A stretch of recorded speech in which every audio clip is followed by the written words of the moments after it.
नमस्कार दोस्तों, स्वागत है आपका हमारी नई वीडियो में।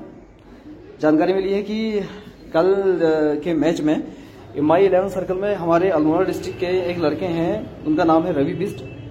पिताजी का नाम है उनका श्री नंदन सिंह बिस्ट और इनकी जो उम्र है वो है 24 साल और इन्होंने जीते हैं 3 करोड़ रुपए MI11 सर्कल में। और इनको मिलेगी एक थार और एक बुलेट, एक मोबाइल और साथ में 3 करोड़ रुपए। 3 करोड़ 30% कट के इनको मिलेगा लगभग 2 करोड़ 10 लाख। और इनका जो गांव है इनका ग्राम डुंगरा, पोस्ट बनौली। ये अल्मोड़ा के निवासी हैं, डिस्ट्रिक्ट अल्मोड़ा के। तो दोस्तों, ये हमारे कुमाऊं में बड़ी खुशी की बात है कि हमारे कुमाऊं का एक लड़का आज MI11 सर्कल की वजह से करोड़पति बन गया है। तो रवि भाई को बहुत बहुत शुभकामनाएं